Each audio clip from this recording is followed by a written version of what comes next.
The political and legal fight over election laws and the right to vote is getting more intense this morning. Democrats in Congress are pushing one proposal that would affect all Americans, while Republicans are going state by state, attacking efforts to make voting easier.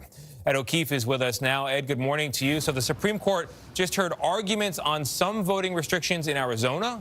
That's right, Tony. Lower courts had said that these two laws disproportionately affect voters of color. One of them has to do with provisional ballots that are cast in the wrong precinct, often accidentally. The other has to do with the collection of your absentee ballot. Somebody might pick it up and drop it off at the polling site. Critics call that ballot harvesting. The High Court likely going to keep these two laws in place, but the hearing about them revealed one of the reasons why Democrats and Republicans keep fighting over these kinds of laws. Under questioning from Supreme Court Justice Amy Coney Barrett, the attorney for Arizona Republicans explained part of the reason why they want to keep the laws on the books is pure politics. It puts us at a competitive disadvantage relative to Democrats. Politics is a zero-sum game, and every extra vote they get through unlawful interpretations of Section 2 hurts us. That zero-sum game appears to be part of what's driving the voting rights debate.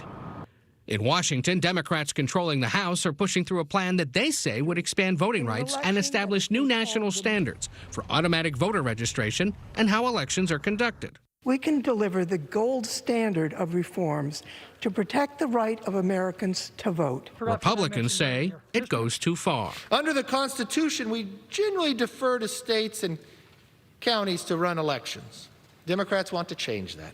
But in more than 40 states, Republicans are the ones trying to change election laws, with more than 250 proposals that critics say would curb at least some voter access. In Georgia, there are proposals to limit access to absentee ballots, add ID requirements, and restrict the number of weekend early voting days.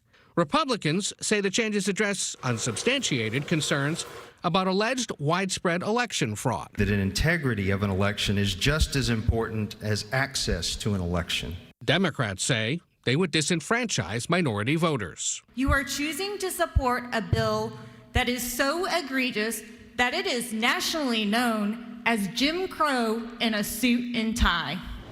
So that's in Atlanta. Down in Georgia. Here in Washington, Democrats today, that bill they're going to pass in the House, it's called the For the People Act. It's going to sail through with just Democratic support, but it's likely dead in the Senate, where it would require Republican support to clear a filibuster. We'll see what happens. Meanwhile, over at the White House, President Biden has pulled the nomination for his budget chief. Neera Tanden withdrew her nomination last night amid bipartisan criticism of, for lack of a better term, mean tweets about members of both parties.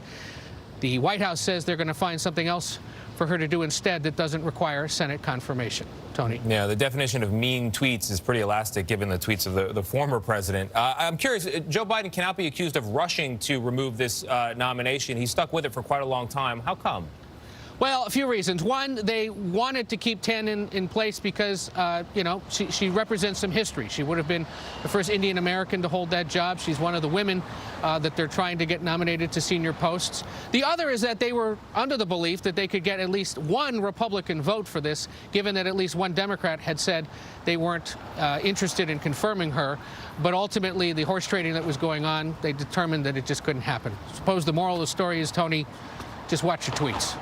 That was exactly what I was going to say, Ed. Well put. All right. Thank you very much.